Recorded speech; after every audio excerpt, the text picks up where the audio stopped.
Enchanté, donc, je suis Yves Valentin, partenaire du cabinet Louis Dupont, Management de Transition.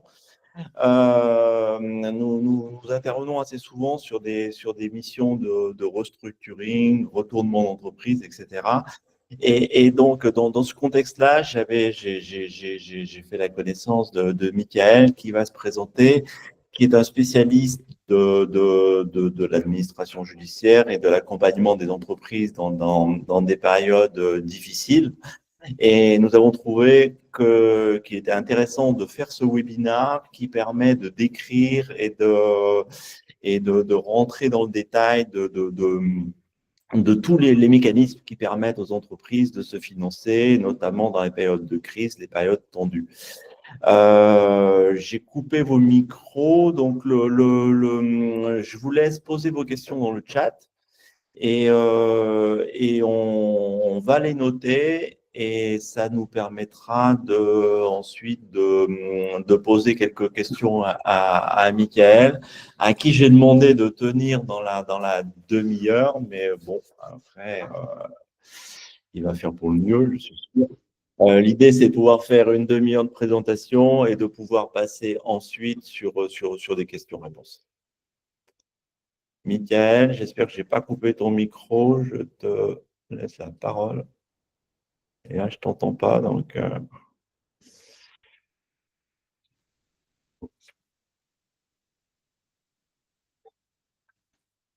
Il faut que je l'ajoute, définir mon contributeur. Ah voilà, Michael. Tu m'avais coupé mon micro, effectivement. C'est bon, là, je l'ai réactivé. Là. Super. Bonjour à tous. Michael Thyssen, je suis administrateur judiciaire, j'ai 36 ans, je suis administrateur judiciaire à Tourcoing pour mon bureau principal. Je suis en train d'ouvrir un bureau secondaire à Paris dans les prochains mois. On devrait pouvoir annoncer ça, je pense, à la rentrée. En tout cas, on a trouvé des locaux parisiens. On attend juste l'autorisation du ministère de la Justice pour ouvrir nos bureaux secondaires à Paris, mais on est déjà désigné à Paris. Ça représente à peu près 15% de notre activité. On a une compétence nationale en tant qu'administrateur judiciaire. Je suis désigné aujourd'hui par plus de 16 juridictions différentes qui nous font confiance. On est désigné majoritairement en prévention, mandat ad hoc, conciliation, c'est 70% de nos missions. Après, on intervient en procédure collective, en administration provisoire de société, administration provisoire de succession, d'indivision. On a un panel de missions très large. Aujourd'hui, on va faire un focus sur le financement en période de crise. C'est un sujet intéressant et qui permet de balayer de nombreux sujets. Alors, je vais essayer de partager mon écran pour…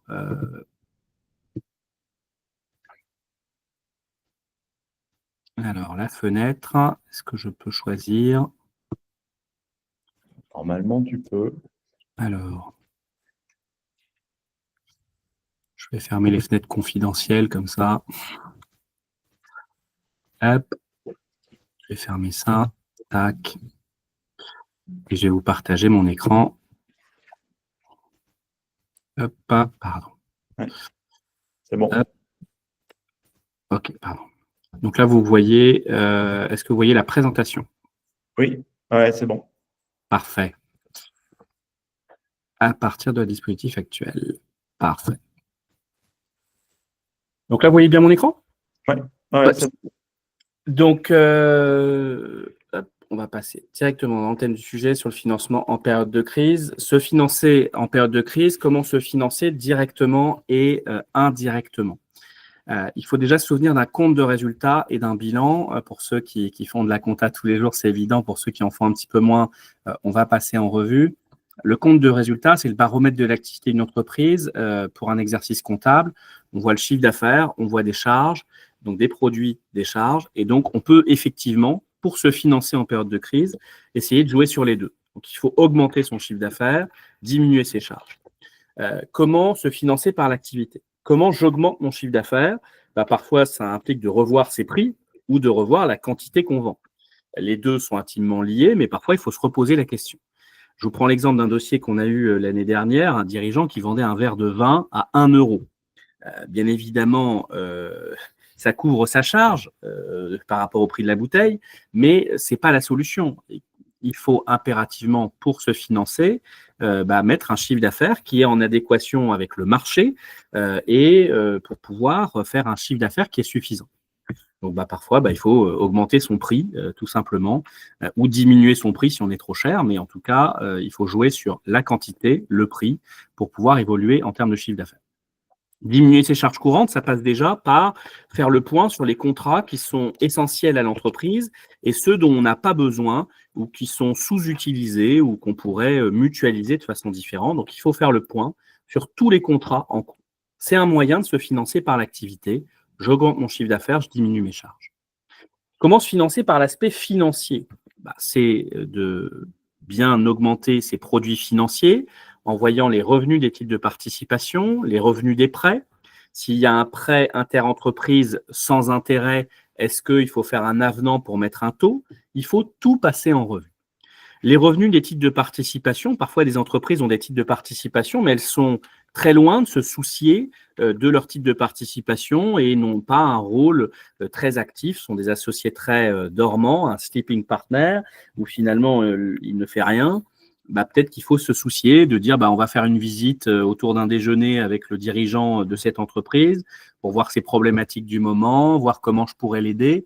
Parce que si vous avez une société dont vous avez des titres de participation qui fonctionnent mieux, nécessairement, vous aurez des produits financiers qui vont permettre d'améliorer votre bilan et donc de vous financer en ayant de la trésorerie.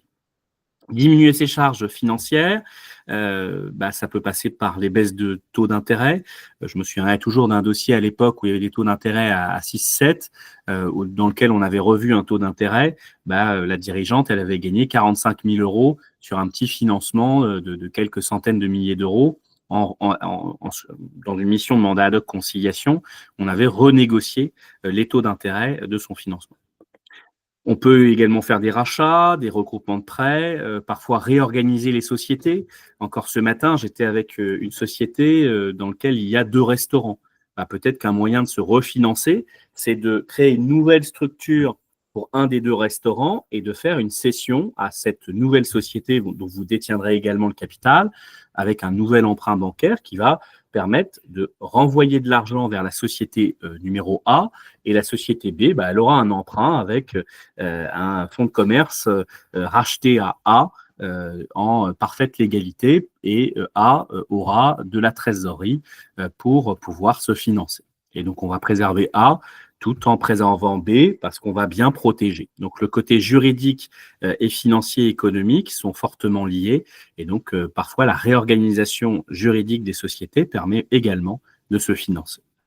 Comment se financer? Par l'aspect exceptionnel. On peut augmenter ses produits exceptionnels, les libéralités reçues, les subventions, les dégrèvements d'impôts, les produits de cession d'éléments d'actifs. Dès lors qu'on est sur un produit exceptionnel, ça veut dire qu'on s'est posé les bonnes questions. Est-ce que sur notre parc de véhicules qu'on a sur notre parking, on a 20 véhicules, on n'a plus que 10 salariés? Est-ce que c'est cohérent de garder des véhicules qu'on a pleinement financés? Peut-être qu'il faut les revendre et donc peut-être qu'il y aura un produit exceptionnel. Diminuer ses charges exceptionnelles, faire attention aux pénalités, aux amendes fiscales, les dons. Moi, souvent, je vois des entreprises, elles sont en difficulté, mais elles donnent des centaines de milliers ou des dizaines de milliers d'euros de dons par an. Peut-être qu'il faut revoir la politique des dons. C'est bien de donner, mais quand on n'a pas d'argent, ne pas donner, c'est un moyen de se financer parce que ça va vous générer de la trésorerie.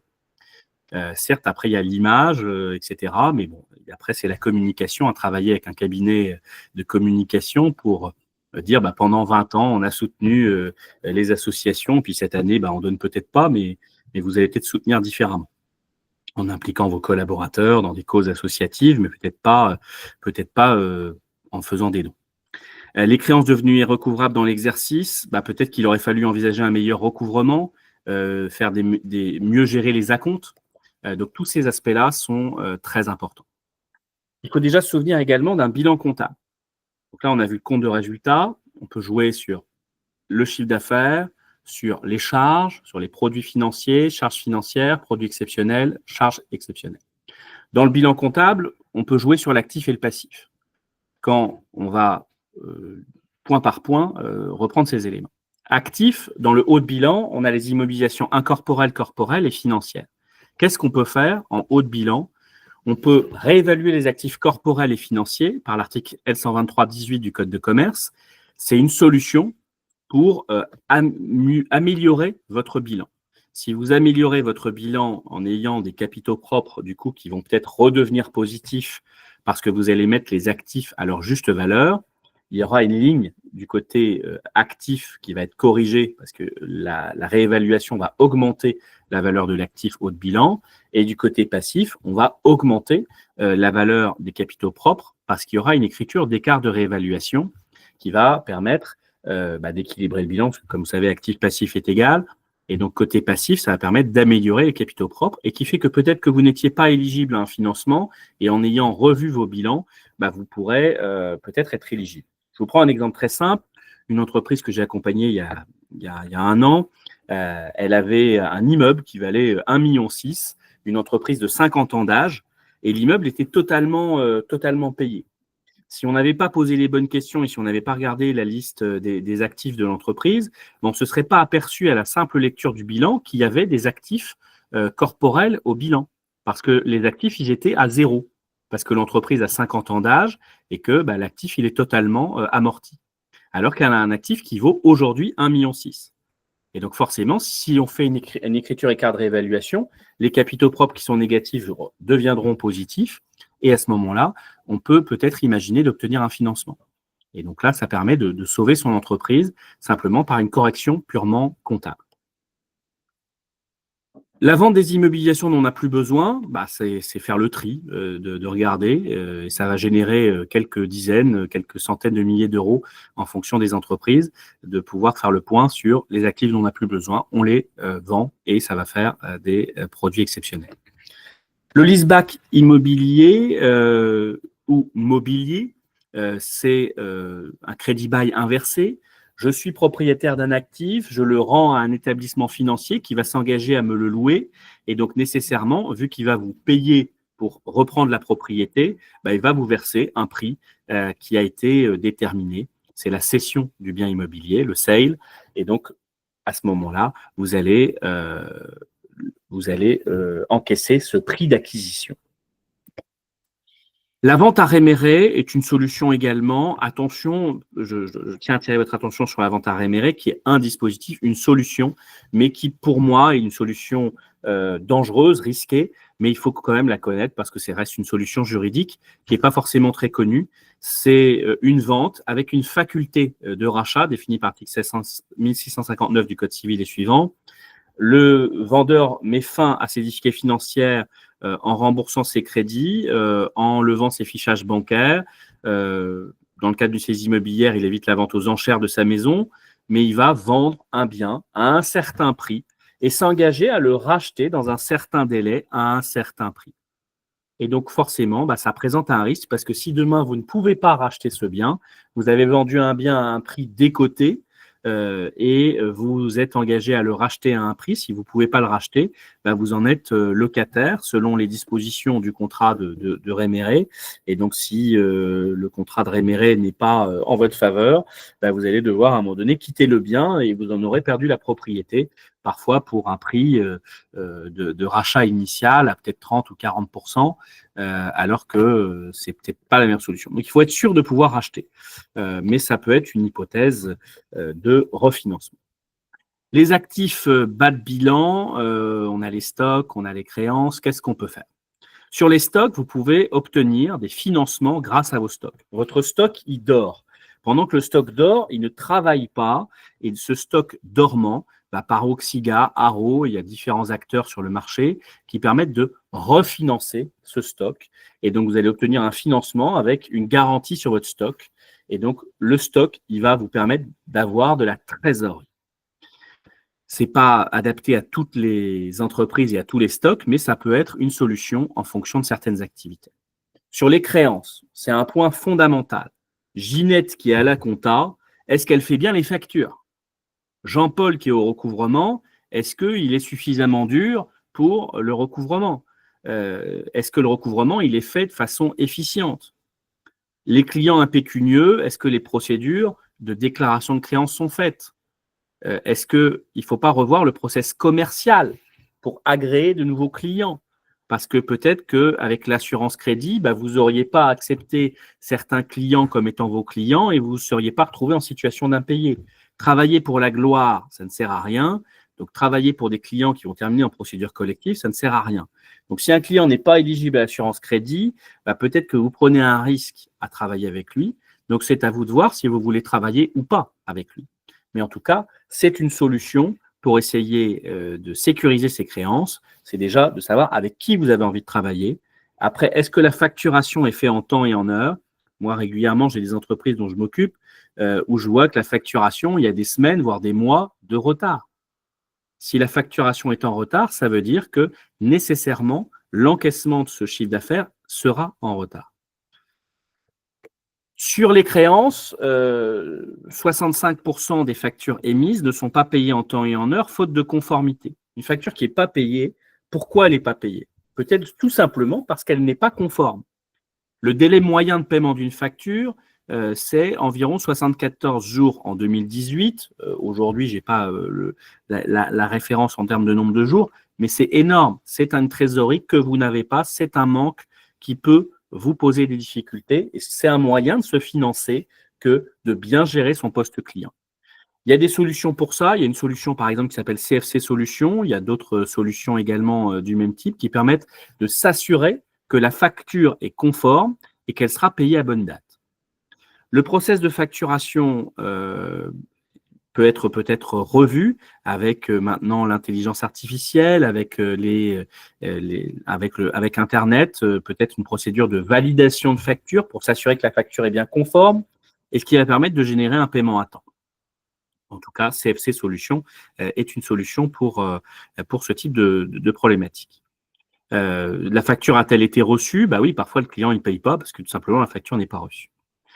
Vous avez également la solution de l'affacturage. Avec la cession d'AI, il y a de nombreux acteurs.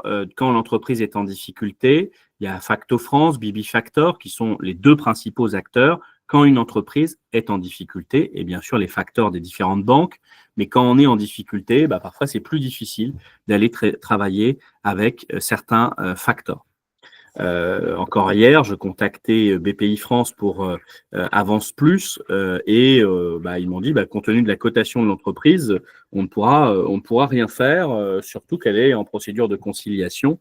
Donc, en gros, passez votre chemin, allez voir ailleurs. Dans ces cas-là, Facto France et Bibi Factor sont une solution. Donc, on peut se financer en période de crise. Il y a des acteurs qui sont spécialisés dans ce type d'accompagnement et qui ne coûtent pas forcément trop cher. Il faut juste effectivement l'anticiper, le prévoir. Parfois, en revoyant ses facturations, son chiffre d'affaires prévisible, en peut-être augmentant de 1 ou 2% si on sait que ça va nous coûter un peu d'euros, ce qui permet de ne pas se mettre en difficulté.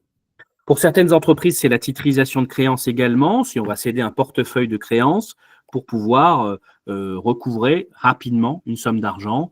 Vous avez un portefeuille de créances d'1 million d'euros, vous le cédez à une société qui est habilitée à 500 000 euros, vous avez 500 000 euros qui vont arriver le lendemain et c'est eux qui vont s'occuper du recouvrement en espérant pouvoir récupérer plus de 500 000 euros qu'ils vous ont donné, mais ça, c'est leur problème. Vous, votre solution, c'est que vous avez encaissé 500 000 euros cash et tout de suite. Ce n'est pas valable dans tous les secteurs, mais voilà. Dans le domaine bancaire, par exemple, la titrisation de créances est un moyen pour certains établissements de se financer. En bas de bilan, il faut savoir qu'il y a le recouvrement. Il ne faut peut-être pas trop tarder à donner la créance à un commissaire de justice. C'est les anciens huissiers de justice qui sont devenus commissaires de justice. Vous avez les acteurs du recouvrement, vous avez les avocats. Donc, vous avez ces trois acteurs qui peuvent vous aider pour mieux améliorer votre recouvrement. Si vous améliorez votre recouvrement, vous vous financez par votre activité. Et donc, ça, c'est important.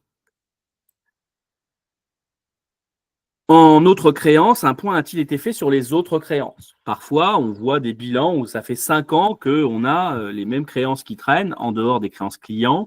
Peut-être qu'il faut s'en occuper et les traiter. Les disponibilités, il y a des banques qui sont des banques judiciaires. Vous avez la banque Thémis, la banque des Lubac, la banque de l'Orne. Vous avez également une filiale de la Banque Populaire du Nord maintenant également et les différentes banques populaires qui fait également de la banque judiciaire. Donc, ces différents acteurs de banque judiciaire sont des banques spécialisées sur les entreprises en difficulté. Donc, c'est possible quand on est en difficulté, de pouvoir trouver une banque qui veut travailler avec nous, qui veut nous financer quand on est en difficulté. C'est sûr que le dossier sera regardé de près, mais il y a des financements par les banques judiciaires. Les banques traditionnelles peuvent également accompagner ses clients. Tout dépend de la banque et tout dépend des difficultés. Si on est en mandat ad hoc conciliation dans le cadre de procédures préventives, on pourra trouver des solutions avec les banques historiques de l'entreprise pour soutenir, pour faire des standstill, etc., dont on parlera tout à l'heure.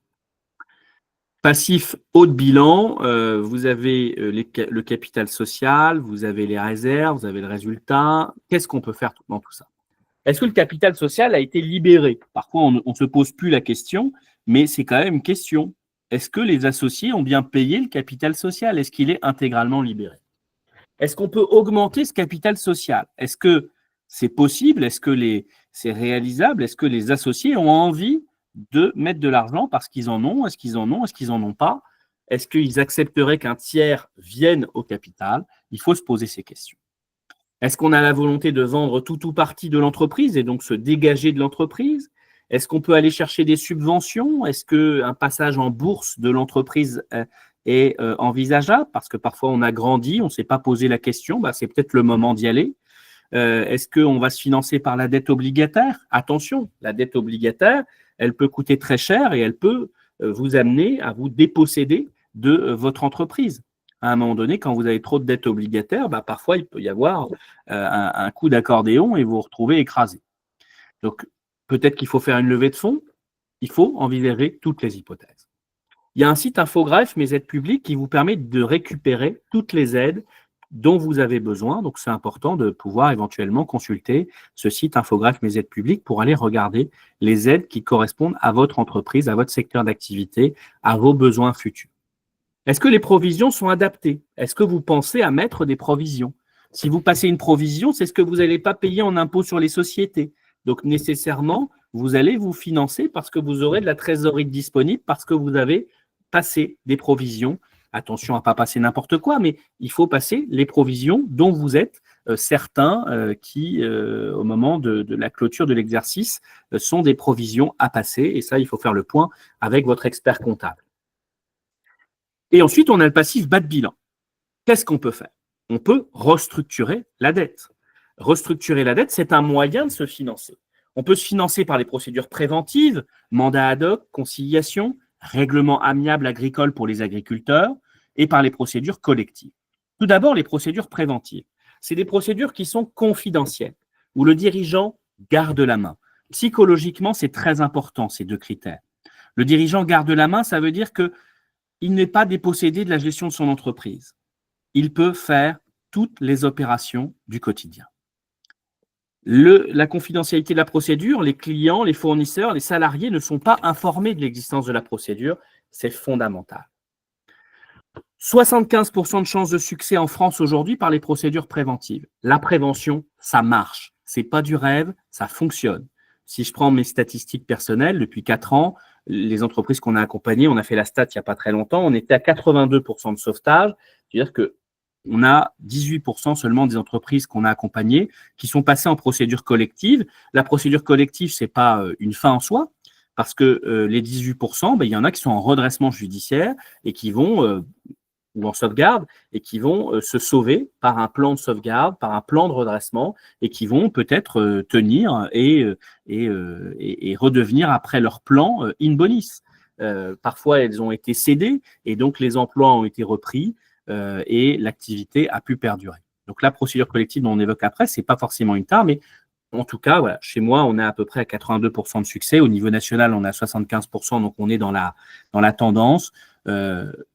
Les honoraires de mandat ad hoc conciliation peuvent être pris en charge par une assurance qui s'appelle RCMS, Responsabilité civile mandataire sociale. C'est également appelé assurance dirigeant. Les honoraires peuvent être pris en charge. Dans la mission de mandat ad hoc conciliation, qu'est-ce qu'on peut faire? On peut renégocier les dettes bancaires, PGE, emprunt classique. On peut obtenir un standstill, c'est-à-dire une période de gel pendant laquelle on ne va pas payer le capital, on va payer que les intérêts. De façon exceptionnelle, on l'a obtenu en 2024 sur un dossier important, un dossier de place, où on a obtenu un gel, y compris du montant en intérêt. Pendant 5 mois, on n'a pas payé les intérêts et on n'a pas payé le capital. Donc un gel à 100%. C'est plutôt rare, mais on l'a obtenu l'année dernière dans un dossier important.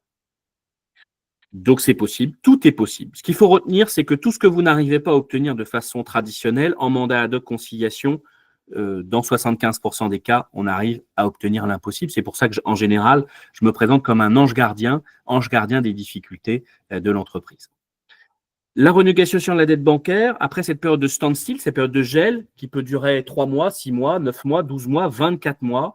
Au-delà de 24 mois, les établissements bancaires, il ne faut pas se cacher, ils ont du mal à abandonner, faire un gel, parce que pour elles, la procédure collective, c'est un traitement qui est peut-être plus adapté à ces situations-là. C'est peut-être une erreur. En tout cas, majoritairement, les établissements ont énormément de mal à accorder un standstill total ou en capital uniquement sur une période supérieure à 24 mois. Concernant la restructuration, on peut rajouter des années d'échéance. On peut rajouter 2, 3 ans, 4 ans, 5 ans en fonction de ce qu'on a besoin par rapport aux prévisions. Et après, il faut que ce soit accepté par les différentes banques dans le cadre des réunions avec les banques. On peut subtiliser des garanties, on peut tout faire avec les banques pour imaginer de sauver l'entreprise. Parfois, il y a des abandons de créances qui sont plutôt rares, mais ça peut arriver. Le passif public social et fiscal, soit on négocie en one par one avec les créanciers fiscaux sociaux. Par exemple, l'URSSAF, on arrive régulièrement à avoir des délais de paiement jusqu'à 36 mois. Du côté fiscal, on arrive facilement à avoir 6 mois sans garantie, 12 mois avec des garanties. Et sinon, il faut passer en CCSF, la commission des chefs de services financiers, qui va accorder en général entre 12 et 36 mois de délai de paiement en fonction de la situation de l'entreprise, qui peut également demander des garanties, mais qui permet de restructurer le passif social et fiscal. Parfois, exceptionnellement, il peut y avoir des aspects dérogatoires et des délais plus longs, mais ça reste des exceptions. On a vu un dossier notamment où il y a eu 5 ans de délai de paiement pendant la période Covid, dans un secteur d'activité qui était très dépendant au public, mais c'est quand même plutôt rare. Les dettes privées, fournisseurs, bailleurs, on peut les renégocier pendant une procédure préventive. Et par l'article L611-7 du Code de commerce, au-delà de renégocier la dette, on peut imposer à un fournisseur, à un créancier privé récalcitrant, on peut lui imposer un délai de paiement sur 24 mois de délai, soit en délai, donc on paye tous les mois un 24e, soit en mettant une progressivité, soit en reportant totalement la dette. On l'a encore obtenu début juin dans un dossier, un report de 24 mois. Donc le créancier ne sera pas payé pendant les 24 prochains mois. Et dans 24 mois, on paiera l'intégralité de ce qu'on lui doit, ce qui permet à l'entreprise de prendre une bouffée d'oxygène et trouver les solutions pour dans 24 mois pouvoir payer son créancier. Ça, c'est l'article L611-7 du Code de commerce.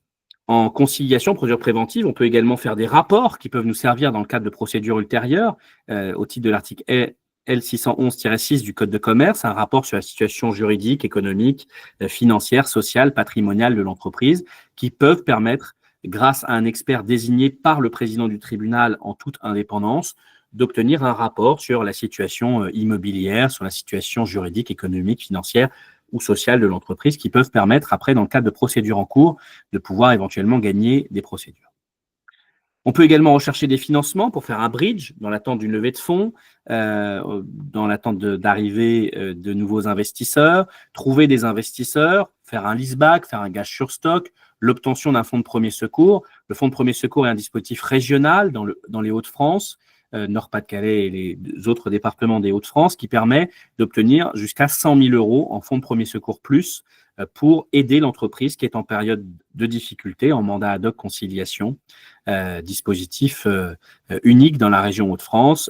En région parisienne, il y a un dispositif qui permet de prendre en charge nos honoraires, en Corse également, et dans d'autres régions de France, il y a quelques dispositifs similaires qui sont en train de se mettre en place, en parallèle de l'assurance RCMS, assurance dirigeant, qui, je le rappelle, permet de prendre en charge une partie de nos honoraires, voire la totalité en fonction de certains montants d'honoraires. On peut rechercher un repreneur également, faire une levée de fonds, négocier des conflits d'associés. Toute mission peut être définie par le président du tribunal dans l'ordonnance qui désigne le mandataire ad hoc conciliateur. Le fonds de premier secours, je vous ai mis les conditions. En moyenne, c'est 6 500 € par salarié. Le fonds de premier secours simple, c'est 50 000 €. Le fonds de premier secours plus, qui a été créé en 2024, c'est maintenant 100 000 €. La RCMS, je vous ai mis rapidement ce que c'était. Une RCMS, grosso modo, ça intervient dans une vingtaine de cas différents. Vous les voyez listés à l'écran, et notamment donc le mandat ad hoc, la conciliation, les frais d'expert dans le cadre d'une procédure d'alerte, les frais de défense en cas d'urgence, les reconstitutions partielles des frais de défense, des frais de reconstitution de caution, des garanties de frais en cas d'extradition. Bon, c'est plutôt rare, mais ça peut arriver. Réhabilitation d'image, assistance psychologique.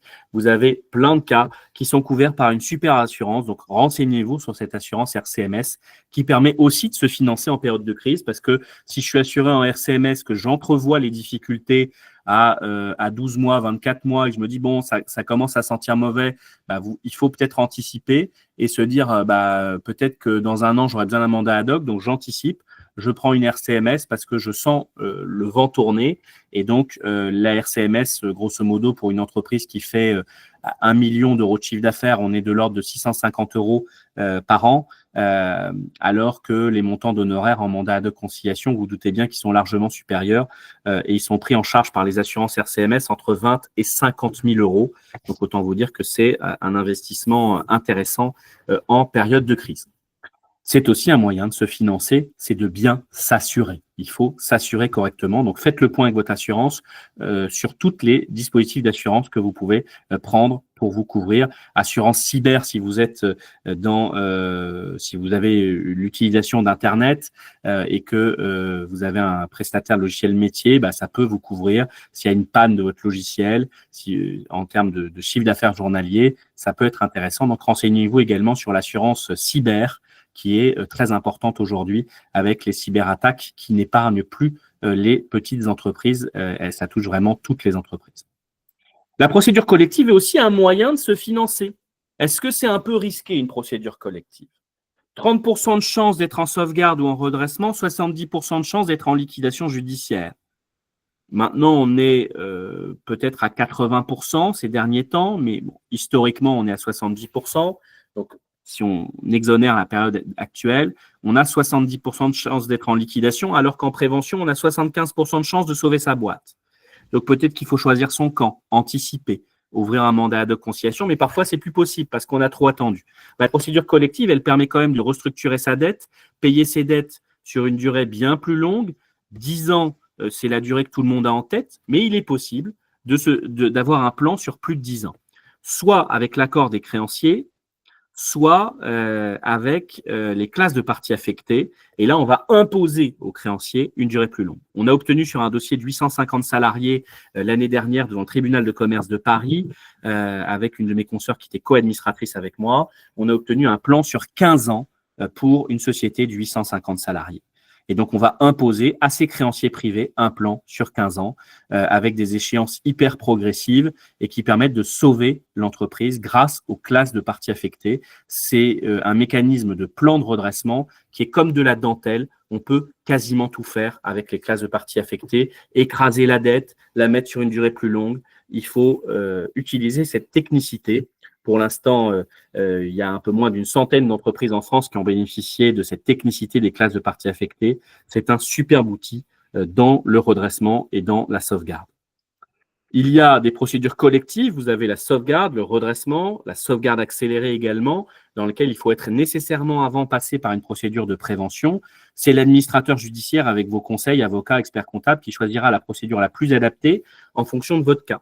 La période d'observation, elle varie. En sauvegarde, c'est 12 mois. En redressement judiciaire, c'est 18 mois au maximum. Pendant ce temps-là, vous ne payez pas vos dettes antérieures. C'est donc une bouffée d'oxygène. Peu importe votre secteur d'activité, que vous releviez des tribunaux judiciaires ou des tribunaux de commerce, vous pouvez restructurer votre dette. La procédure collective, donc, c'est aussi un moyen de se financer en période de crise. On peut étaler la dette. Par contre, c'est vrai qu'une procédure collective, ça peut être risqué parce que c'est plus vous qui êtes seul décisionnaire. Le tribunal va décider pour vous et avec vous. la situation de votre entreprise. Mais vous êtes dépossédé quand même, malgré tout, d'un certain pouvoir. Parfois, vous allez vouloir continuer, mais le tribunal va vous dire, malheureusement, monsieur, vous ne payez pas vos charges courantes et donc il faut partir en liquidation judiciaire. Même en sauvegarde, ça peut déraper. Donc, il faut quand même faire attention. La procédure collective, ça peut être un très bon outil, mais il faut se faire accompagner par des avocats, par des experts comptables pour vous faire aider à aller dans ces procédures avec des managers de transition pour vous épauler dans cette période difficile. Est-ce que vous avez pensé de vérifier vos polices d'assurance? Je vous en parlais tout à l'heure. Bien et net couvert. L'assurance des locaux, des flottes automobiles, la responsabilité civile, la RCMS, l'assurance homme-clé. Si vous, en tant que dirigeant, vous décédez, votre entreprise, peut-être qu'elle peut survivre si vous avez pris une assurance homme-clé qui va verser un capital à l'entreprise que vous dirigez. Les assurances décennales, attention quand vous êtes dans le secteur du bâtiment, à prendre les bonnes assurances, à mettre à jour vos assurances. En termes d'évolution d'effectifs, de chiffre d'affaires, il faut penser à se mettre à jour. Attention aux conditions d'assurance, la sécurité incendie. Parfois, il est exigé d'avoir des attestations Q16, Q18.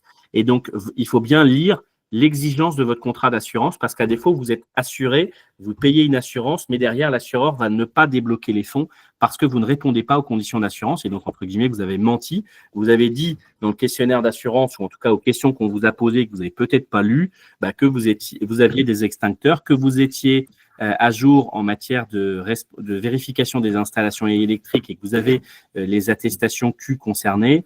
C'est des agréments APSAD.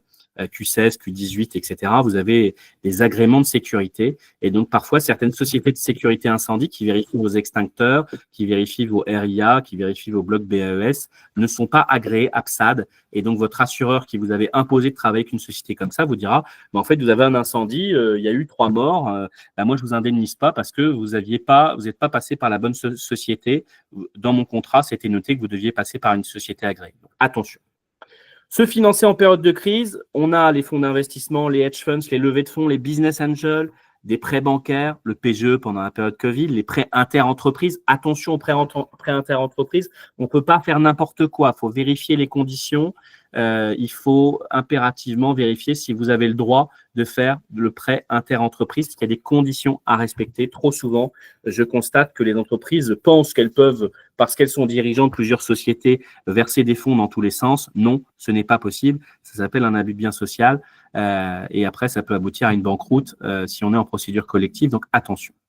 Les LBO, ouverture du capital, fonds corporate, tout est imaginable pour se financer en période de crise. Attention toutefois à peser les pour et les contre et parfois bien séparer les objets. Si vous avez une nouvelle activité, si vous avez un nouveau fonds de commerce, à faire des sociétés différentes, parfois avec plusieurs holdings pour vous sécuriser que tout votre château de cartes ne s'écroule pas quand les difficultés arrivent. Et parfois, c'est plus facile de vendre une entreprise quand elle est bien découpée parce qu'on peut vendre un périmètre et ne pas vendre un autre périmètre. Donc, il faut consulter avocat, expert comptable, expert en management de transition pour vous accompagner sur ces opérations de restructuration qui parfois sont complexes pour vous, mais qui sont des choses du quotidien pour vos conseils. Se financer, ça peut être également des obligations convertibles, obligations relance, capital investissement, se mettre en bourse, la crypto-monnaie. Attention toutefois, je suis obligé de vous dire que c'est dangereux. Silver, IOMI, BPI, subventions, il y a des solutions pour se financer quand on est en difficulté. France Relance également avec les CCI sur les transformations numériques, économiques, le soutien aux entreprises industrielles. Il faut savoir que quand on est en conciliation, on peut obtenir la libération des CICE non libérés. Alors bon, il n'y en a plus trop parce que c'était fin du dispositif en 2019. On peut obtenir également la libération des crédits d'impôt recherche et tous les crédits d'impôt de façon globale grâce au Code général des impôts qui permet en conciliation d'obtenir immédiatement le paiement des crédits d'impôt. Donc, si vous êtes une start-up, si vous accompagnez une start-up, notamment les crédits d'impôt recherche, crédits d'impôt innovation peuvent être mobilisés immédiatement par la conciliation. Parfois, il peut y avoir le rachat de dettes d'un plan avec Conciliaprêt qui est intervenu parfois sur ce type de sujet, des conversions de dettes en capital, la location-gérance. Il y a de nombreux sujets sur ce sujet. Alors, j'ai entendu un petit clic, mais je ne vous vois plus. Hop.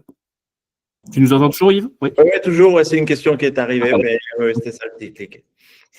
Donc des garanties, il peut y avoir la garantie de l'État, BPI, caution du dirigeant, gage sans dépossession, des gages avec dépossession, des hypothèques, des nantissements. La fiducie, c'est un outil intéressant introduit en droit français en 2007, c'est le trust anglais. C'est la reine des sûretés, la fiducie. On peut tout faire avec une fiducie gestion, fiducie sûreté. La fiducie, c'est vraiment un super outil qui coûte un peu cher aujourd'hui, qui va se démocratiser dans les mois et années à venir, qui coûtera probablement moins cher parce qu'il y aura plus d'acteurs sur le sujet, mais c'est vraiment une sûreté phénoménale qui permet de transférer dans un patrimoine virtuel les actifs et donc de sécuriser l'obtention de financement grâce à la fiducie. Quand on fait des sessions de stade de foot, des choses comme ça, parfois il y a effectivement ce genre d'ingénierie avec des fiducies qui sont mis en place dans les difficultés d'entreprise sur des sessions immobilières complexes. Les acteurs autour du financement en période de crise, qui sont-ils? Vous avez la Banque de France. Il faut savoir que vous pouvez corriger votre cotation Banque de France en prenant la tâche de la Banque de France.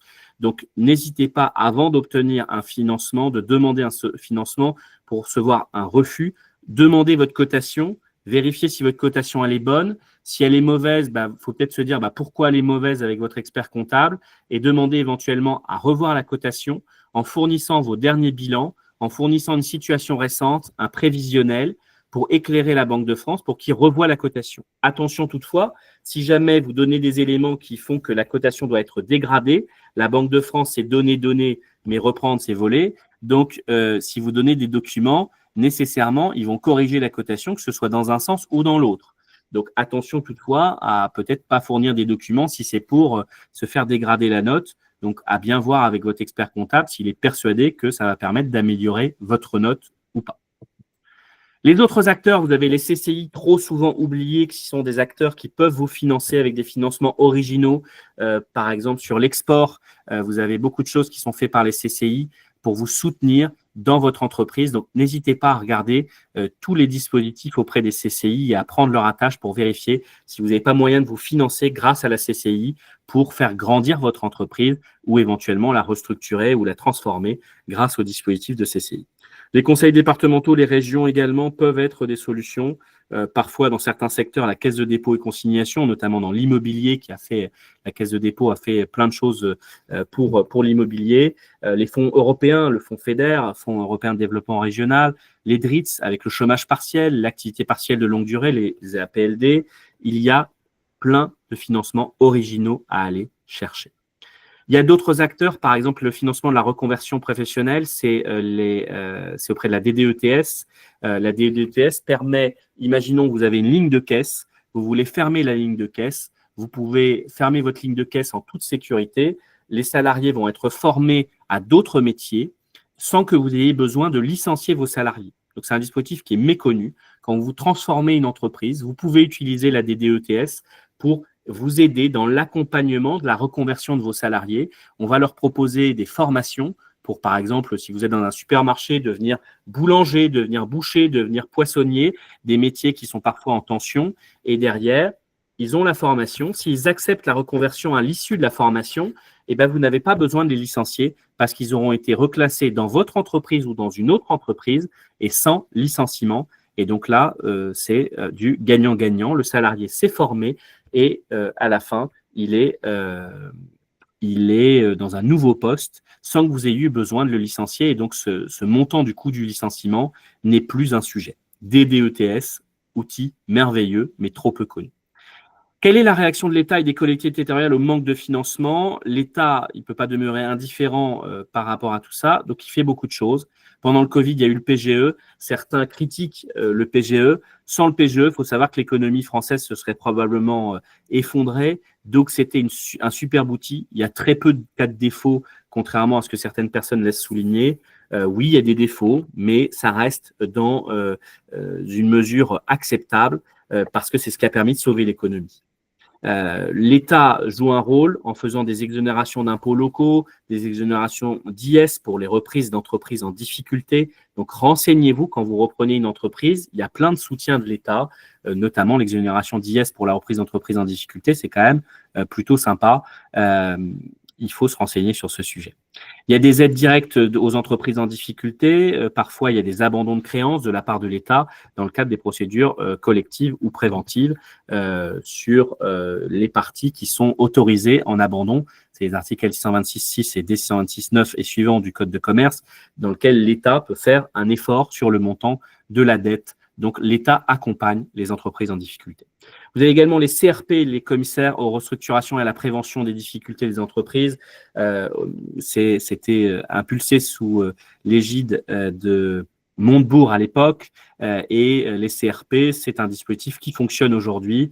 Il y a des CRP dans les différents départements de France qui permettent d'accompagner l'entreprise, qui a un point d'entrée entre l'entreprise en difficulté et les acteurs locaux, les acteurs départementaux, régionaux et nationaux.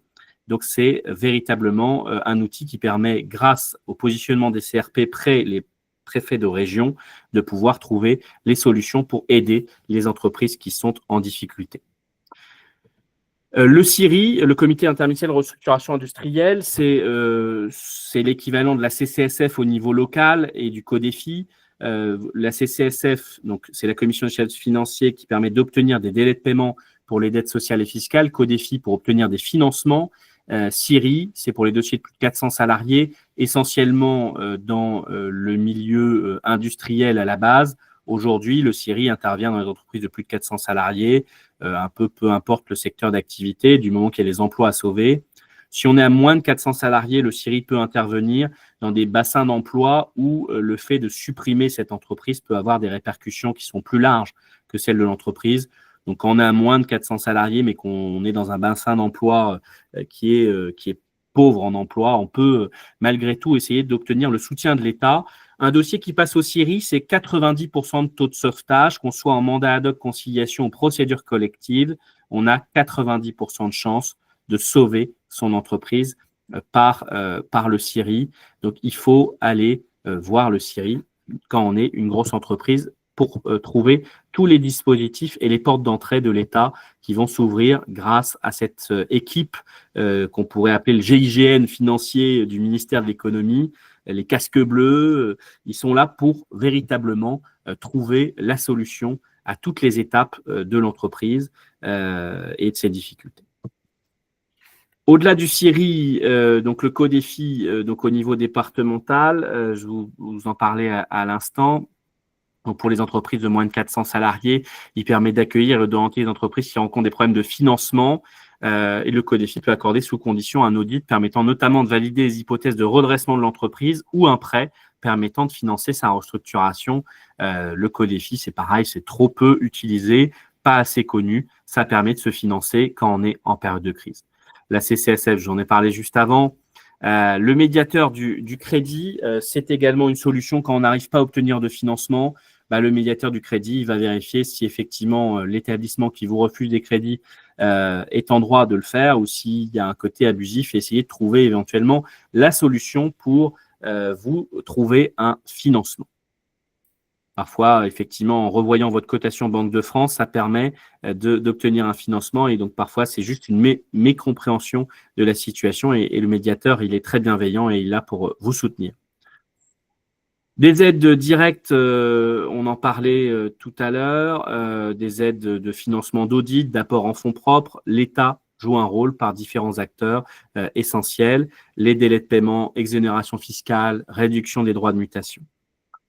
Bref, vous l'avez compris, on a besoin de tous les professionnels du droit et du chiffre et de la finance pour vous aider dans cette période des difficultés, que ce soit des banques judiciaires, les administrateurs mandataires judiciaires, les régions qui sont de plus en plus acteurs en matière d'entreprises en difficulté.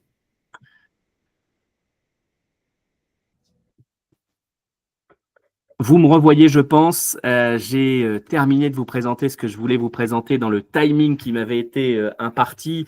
On a essayé de passer en revue tous les moyens de se financer directement, indirectement, par l'activité, par l'exceptionnel, en dehors de l'activité. Je suppose qu'il y a peut-être des questions. Vous aurez bien évidemment la présentation. Je l'adresserai à Yves Valentin pour qu'il puisse la partager aux différentes personnes. Ouais, merci Mickaël, tu as été très complet. Du reste, on a quasiment perdu personne dans l'auditoire, donc c'est déjà un signe quand même sur un sujet qui est pas forcément des plus faciles, quoi. Il y a eu une question sur les quid des FNP. Alors, je pense qu'on parlait des factures non parvenues, mais je suis pas sûr, quoi. Ouais. Les factures non parvenues, ça veut dire que la question, c'est quoi? On paye pas les factures sur la facture non parvenue. C'est quoi la question? Je sais pas si on peut éclairer un peu mieux la question.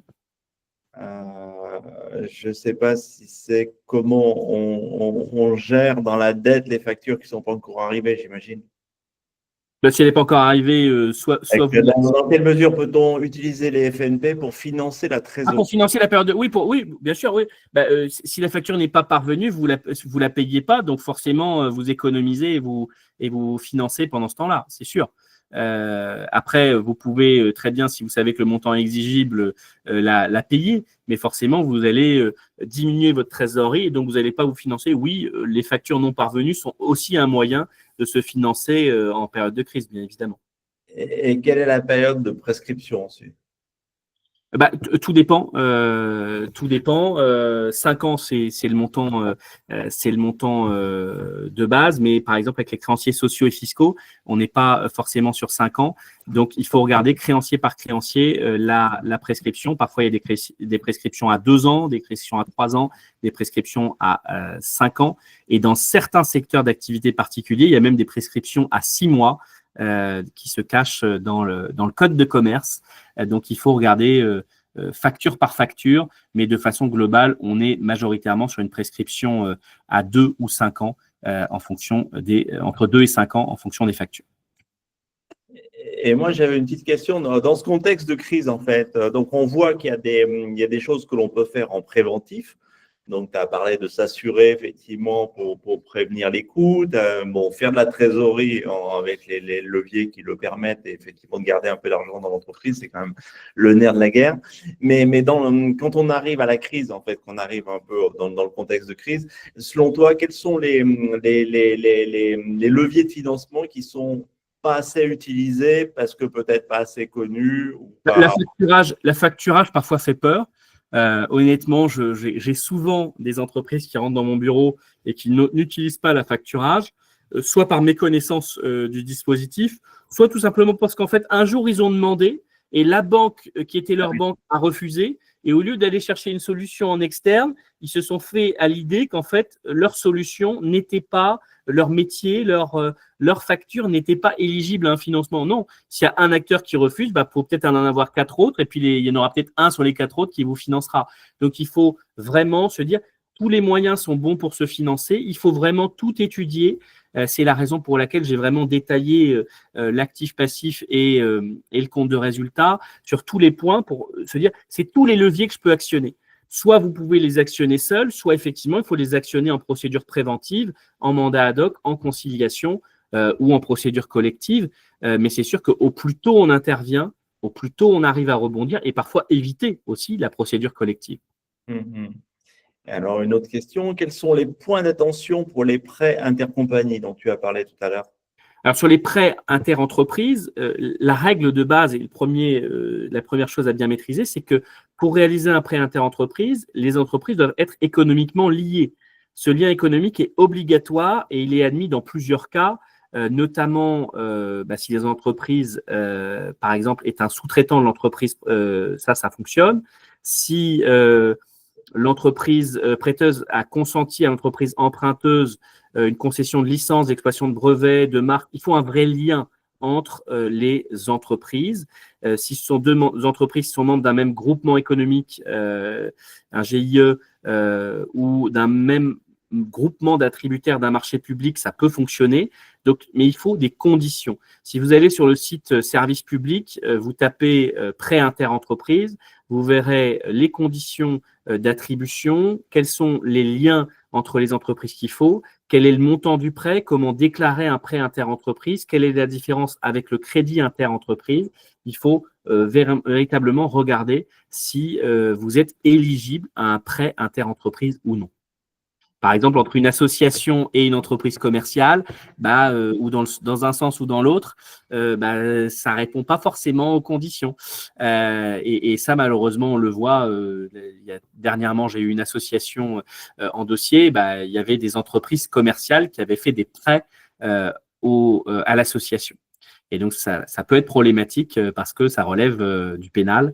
Donc, il faut effectivement faire attention. Mais on peut effectivement corriger plein de choses. D'accord. Est-ce qu'il y a d'autres questions? Ouais, une petite dernière peut-être. Tu as parlé de la réévaluation des actifs, donc ce n'est pas forcément connu comme mécanisme, quoi. Et Exactement. Quel cas tu penses qu'on peut l'activer? Parce que les actifs corporels ou financiers, sur ce qui est incorporel, on ne peut pas le faire.